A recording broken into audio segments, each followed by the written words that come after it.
শুভ দুপুর প্রিয় দর্শক, আপনাদের সকলকে শুভেচ্ছা এবং সাদর আমন্ত্রণ চ্যানেল আইয়ের পর্দায়। আপনারা দেখছেন নিয়মিত আয়োজন ফ্রেশ প্রিমিয়ামটি তারকা কথন। তারকা কথনের এই সেটে আমরা বরাবরই হাজির হই আপনাদের প্রিয় তারকাদের নিয়ে, তাদের কাছ থেকে তাদের কাজের গল্প শুনি, জীবনবোধের কথা শুনি, কী ভাবছেন সমাজ নিয়ে, শিল্প সাহিত্য নিয়ে সবকিছু শুনি। আজ তেমন একটি কাজের গল্পই হবে। শুরুতে আগে আমাদের আমন্ত্রিত অতিথির সাথে পরিচয় করাই, তারপর আমরা গল্পে যাব, আড্ডায় যাব। আমাদের সাথে আছেন ডক্টর তৌফিক এলাহি, তিনি একজন চলচ্চিত্র নির্মাতা, সেই সাথে সহযোগী অধ্যাপক হিসেবে কাজ করছেন নর্থ সাউথ ইউনিভার্সিটিতে সাংবাদিকতা গণযোগাযোগ বিভাগে। শুভেচ্ছা আপনাকে। সাথে রয়েছেন রুনা খান, অভিনয় শিল্পী, আমাদের সকলের ভীষণ প্রিয় একজন মানুষ। সাথে রয়েছেন নাহিয়ান বেলাল, তিনি একজন সিনেমাটোগ্রাফার। আমি জানি একটা ফুলের গল্প আমরা শুনবো, যে ফুল সচরাচর কিন্তু আমাদের চোখে ধরা দেয় না। পরিচালক ডক্টর তৌফিক এলাহি, আপনার কাছে একটু জানতে চাই সেই সিনেমার গল্পটা। নীলপদ্ম খুব মিথোলজিক্যাল একটা নাম। এটার সাথে অনেক মিথ, রিচুয়ালস জড়িত আছে, ধর্মীয় বিশ্বাস, অনুভূতি, অনেক কিছু আছে, বিশেষ করে হিন্দু পুরাণ থেকে শুরু করে অনেক জায়গায়। এবং নীলপদ্ম কিন্তু এমন না যে আমাদের এই সাবকন্টিনেন্টে খুব বেশি অ্যাভেলেবেল, তা কিন্তু না। যাই হোক, সো নীলপদ্ম, আমি চলচ্চিত্র নাম নিয়ে অনেক আসলে খুব খুঁত করছিলাম, what will be the best title for this film. পরে অনেক কিছু হিসাব নিকাশ করে দেখলাম এটার সাথে মিলে আসলে। আমার গল্পটি দৌলতদিয়া যৌনপল্লীর কথা আপনি হয়তো জানেন। Daulatdia brothel is one of the largest brothels in Asia in a sense. তো আমি রিসার্চ করেছি এর আগে, এখানে কাজও করেছি, ফিকশনও করেছি, শর্ট ফিল্ম করেছি। দৌলতদিয়ার যে গল্পগুলো আমি যখন রিসার্চ করেছি, ওখানকার যে সেক্স ওয়ার্কার আছে তাদের সাথে কথা বলেছি, তাদের অনুভূতির কথা জেনেছি, তখন আমার কাছে মনে হচ্ছে জাস্ট টোটালি ডিফারেন্ট স্টোরি। আমি বলছি না যে আমরা সেক্স ওয়ার্কারদের নিয়ে আমরা ফিল্ম আমরা দেখি না, ইটস হ্যাপেনিং অ্যারাউন্ড আস। আমরা বলিউড বলি, হলিউড বলি, অনেক জায়গায় আছে, কিন্তু আমার কাছে মনে হয়েছে আমাদের পার্সপেক্টিভে এই একটি বড় জনগোষ্ঠী, হ্যাঁ, যাদের কোনো সোশ্যাল রিকগনিশন নেই, যাদের অ্যাজ এ হিউম্যান বিং, আপনি খেয়াল করেন একজন গার্মেন্টস কর্মী যিনি গার্মেন্টসে কাজ করছেন, শ্রম দিচ্ছেন, সময় দিচ্ছেন, তার একটি সামাজিক স্বীকৃতি আছে। একজন যৌনকর্মী, তার পেছনের গল্পটা সে কীভাবে আসলে এখানে একটা নারী সত্তা থেকে, একটা মানুষ সত্তা থেকে কীভাবে একজন যৌনকর্মী, একজন সেক্স ওয়ার্কার হয়ে উঠল, সেই গল্পটা কিন্তু রিয়েলি খুবই টাচি। তো এই গল্পটি আমি ভাবছিলাম দিস ইজ রিয়েলি ডিফারেন্ট। আমি গল্পটার খুব সংক্ষেপে যদি বলি, গল্পটা হচ্ছে একটি মেয়েকে ছোটোবেলায় চুরি করে নিয়ে এসে বিক্রি করে দেয়, ওখানে আমরা বলি মাসি, পিম্প।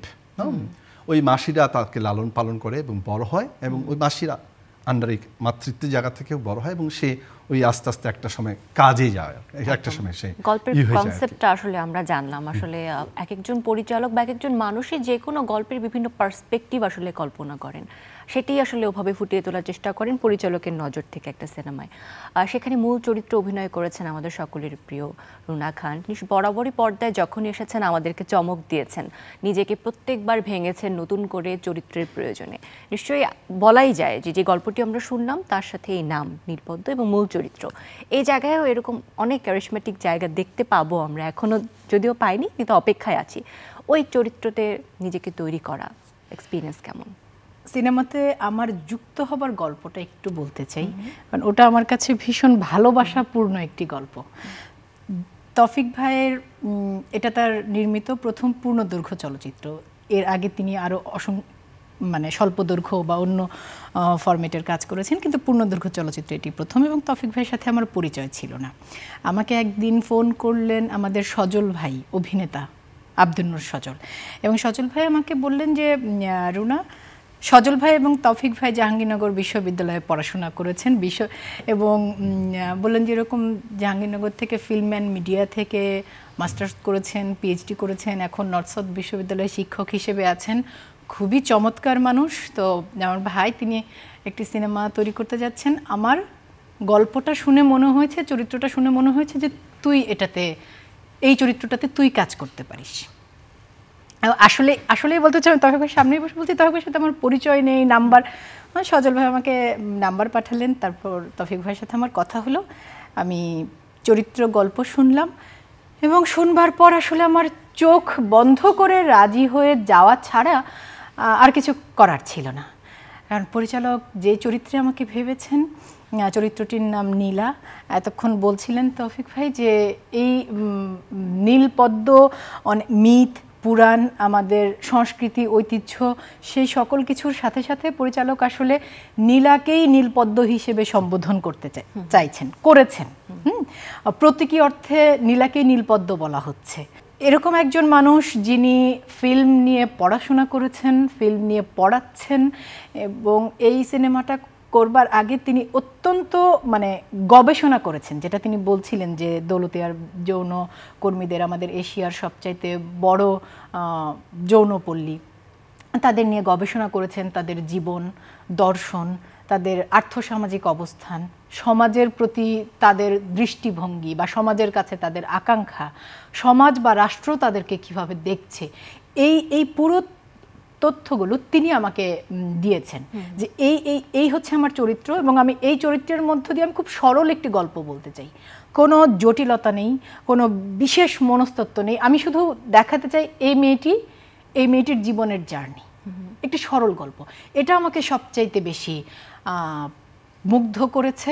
আর ওই যে আবারও বলছি যে কোনো অভিনেতার জন্য যে কোনো সময়, যে কোনো বয়সে, সেটা অভিনয়ের জীবনের শুরুতে হোক অথবা শেষ, কোনো একজন পরিচালক যখন একজন অভিনয় কর্মীকে তার সিনেমার নাম ভূমিকায় বা সবচেয়ে গুরুত্বপূর্ণ চরিত্রে মনে করেন যে যোগ্য, সেটা যে কোনো অবস্থায় সর্বোচ্চ সম্মানের।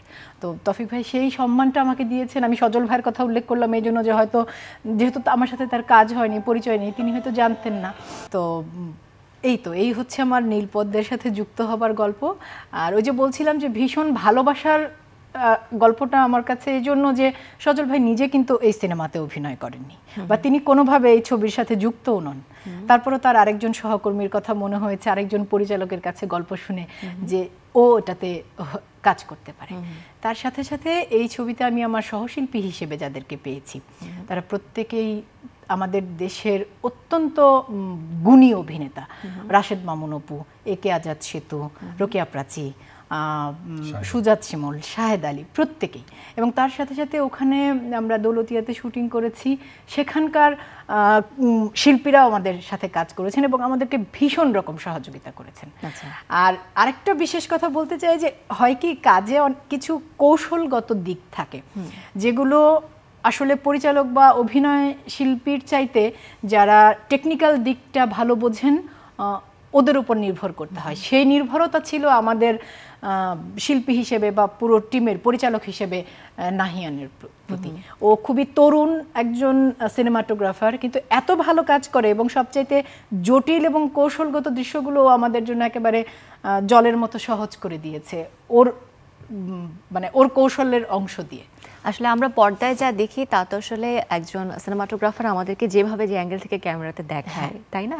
সেই ইমাজিনেশন পরিচালক যা দেখতে চান সেটা কি একটা সিনেমাটোগ্রাফারকে বলেন, সিনেমাটোগ্রাফার সেটি আমাদেরকে দেখান। ওভাবেই আসলে পরিচালকের চোখ থেকে দর্শকের চোখ পর্যন্ত গিয়ে পৌঁছায় এবং টোটালটা একটা টিম ওয়ার্ক হয়ে ওঠে আসলে প্রত্যেক মানুষের কন্ট্রিবিউশনে। সেই জায়গাটা একটা বড় দায়িত্ব ছিল আসলে। যেমন যে গল্পটা আমরা দেখছি, সেই দৃশ্যায়নগুলো কেমনভাবে হচ্ছে সেটাও কিন্তু আমাদের ভীষণভাবে নাড়া দেয়।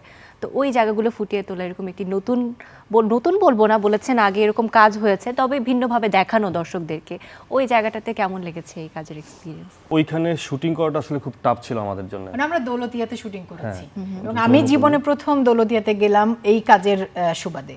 এর আগে আমার ভাইয়া যেটা বলছিলেন যে পাড়া বলে সম্বোধন করা হয়, দৌলতদিয়ার ওই যৌনপল্লী ওই পাড়াতে আমি প্রথম গেলাম। আমি জানি না ওদের আর কাজে যাওয়া হয়েছে কিনা। শুটিংয়ে আমাদের টিম কিন্তু মাঝে মাঝে যায়, বিভিন্ন টিম বিভিন্ন সময় ওখানে কাজ করে। তো শুটিংয়ের আগে যখন আমাদের ডিরেক্টর স্যার তৌফিক ভাই উনি আমাকে গল্প শেয়ার করলো, তারপর বললাম যে ঠিক আছে, আমরা তাহলে একদিন লোকেশনটা কি করতে চাই। তো ওনার সাথে আমরা শুটিংয়ের আগে লোকেশন দেখতে গেলাম। তো যাওয়ার পর দেখছি ওটা তো আসলে রিয়েল লোকেশন, ওইখানে যা অ্যাজ ইট ইজ যা আছে ওইখান থেকে আমাকে শ্যুট করে আনতে হবে, গল্পটাকে তুলে আনতে হবে ডিরেক্টর যেভাবে দেখতে চাইছে সেভাবে। তো তারপর সব কিছু গোছায় টোছায় আমরা শুটিংয়ের জন্য গেলাম। আর ওইখানে মূলত আমরা শুটিং শুরু করছি সকাল থেকে, তো অনেক ভোরবেলা থেকে। তো সারাদিন সবাই শুটিং টুটিং করলাম, কিন্তু রাতের বেলা ওইটা খুব জাঁকজমকপূর্ণ হয়ে যায়। তো ওই এত মানুষ ওইখানে, তো ওইখান থেকে আমার ক্যারেক্টারকে বের করে আনা, আমার ডিরেক্টর কি চাচ্ছে সেটা দেখানো আসলে অনেক কঠিন একটা কাজ ছিল আমার। তো আমি যতটা চেষ্টা করছি যে একটু কৌশলগত দিক থেকে এই ডিরেক্টরের চাওয়াটাকে বের করে আনা আর কি। তো ওইটাই যতটুকু পারছি আর কি। এর আগেও তো অনেক কাজ করা হয়েছে, তবে এই কাজে বলবো যে এই কাজের জায়গাটাকে আপনি কিভাবে দেখেছেন, বা থাকে না প্রত্যেকটা কাজের প্রভাব একজন শিল্পীর উপর, যারা ক্যামেরার পেছনে কাজ করেন, সামনে কাজ করেন, তাদেরকে ভিন্নভাবে নানা দেয়। আপনার ক্ষেত্রে এটি কেমন ছিল? দুর্দান্ত ছিল আমার ক্ষেত্রে, কারণ আমি সবচেয়ে করবো যে রুনা আপার ক্ষেত্রে, তারপর প্রাচীরদির ক্ষেত্রে, তারপর আমাদের অপু ভাই, আরও যে আর্টিস্ট ছিল তারা, মানে ওই রিয়েল যে ক্যারেক্টারগুলো তারা যেভাবে ফুটাই তুলছে, হ্যাঁ ওইটা আসলে ছবিটা না দেখলে না বলা যাবে না। শিমুল ভাই, ওই অংশে শিমুল ভাইয়ের কাজ ছিল, সুজাত শিমুল। হ্যাঁ, মানে ওইখানকার যে ক্যারেক্টারগুলো আপনি যখন এই ছবিটা দেখবেন তাদের সাথে যদি মিলান আমাদের ছবির ক্যারেক্টারগুলো, দেখবেন সবই সমান। মানে খুবই দুর্দান্ত ছিল। কাউকে আসলে আমরা আলাদা করতে পারবো না, না, না, এখানে কাউকে আলাদা একটা শিল্পীর সফলতা। এখানে একটু জিনিস আমি একটু শেয়ার করি, সেটা হচ্ছে যে আসলে হয়েছে কি, যেহেতু আমি আগে জীবনে ওখানে যাইনি, আমাকে তৌফিক ভাই ধারণা দিয়েছেন। ধারণা একটা জিনিস, আর বাস্তবতা আসলে আরেকটা জিনিস। ওখানে যাবার আগ পর্যন্ত বোঝা যায় না।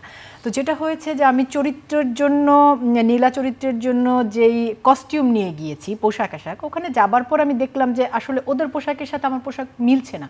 ওরা বেশ কালারফুল কাপড় পরছে, আর আমি একটু রং বিহীন এরকম কাপড় নিয়ে গিয়েছি। কারণ আমি আসলে ধারণা করেছি যে আসলে আর্থিক অবস্থাটা সেরকম ওভাবে নেই।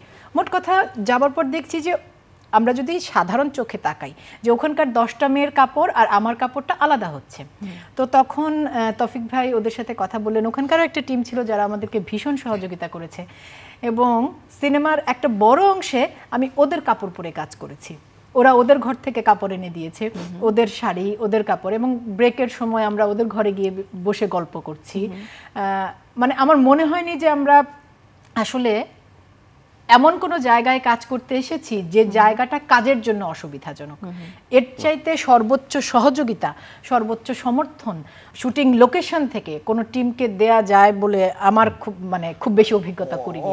ওরা খুব হেল্পফুল আমাদের জন্য, সেটাই আমি বলছি যে ওদের প্রতি ওখানে যারা ছিলেন সেই মানুষদের প্রতি আমার এবং আমার পুরো টিমের পক্ষ থেকে ভীষণ রকম কৃতজ্ঞতা। ওই যে আমি আবারও বলছি যে নীলার কাপড়ও ওরা দিয়েছে। হ্যাঁ, এবং ওরা খুব কালারফুল। হ্যাঁ, কালারফুল। আপু যেটা বললো যে ড্রেসের ব্যাপারে, ওরা খুবই কালারফুল, মানে সব প্রাইমারি কালারগুলো ওরা খুব ব্যবহার করে কাপড় চোপড় সব কিছুতে। তো আপুর যা দরকার ছিল আমি ডিরেক্টরের সাথে শেয়ার করলাম আপুর কস্টিউম দেখে, যে বললাম যে স্যার এটা তো আসলে এরকম হলে ভালো হয়। তো ওরা তো এরকম কালারফুল ড্রেস পরে, এইরকম লিপস্টিক, তাদের হেয়ার স্টাইল, এই তো আপুকে আমরা এরকমভাবে দেখতে চাই। আপুর সাথে শেয়ার করলাম আমি আর আমার ডিরেক্টর স্যার। তো আপু জিনিসটা দেখলো কিছুক্ষণ, দেখার পর বলছে না ঠিক, তোরা ঠিক বলছিস। তো আপু তাই পরে স্যার, আপু বললো স্যারকে যে তাহলে আমি কী করবো, আমি তো ড্রেস চাই না, আমার শুটিং, তাহলে কীভাবে কী? পরে স্যার বললো দাঁড়ান একটু সময় দেন, আমি দেখতেছি।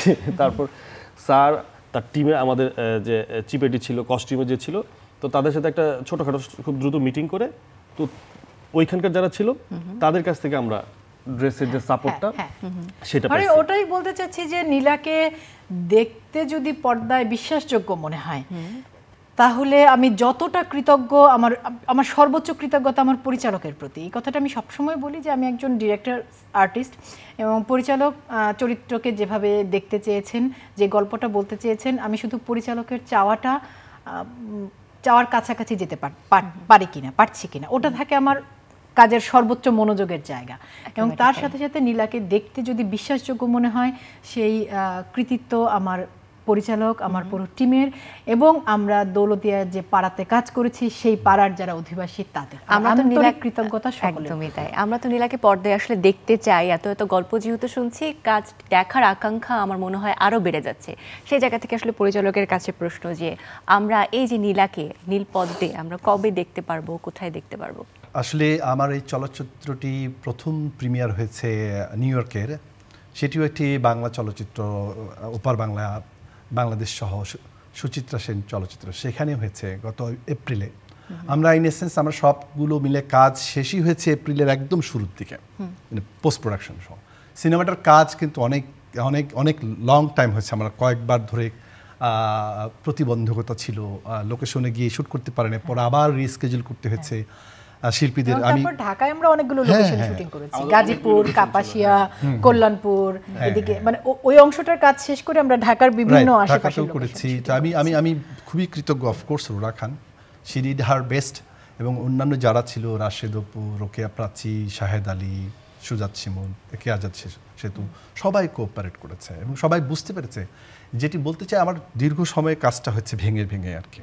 যেটি বলতে চাই যে ওই যে আমার এপ্রিলের ফার্স্ট উইকে আমার পোস্ট প্রোডাকশনটা শেষ হলো, তখন সুচিত্রা সেন ফিল্ম ফেস্টিভ্যালে এটা আমার নমিনেশন পেল এবং সেখানে হলো।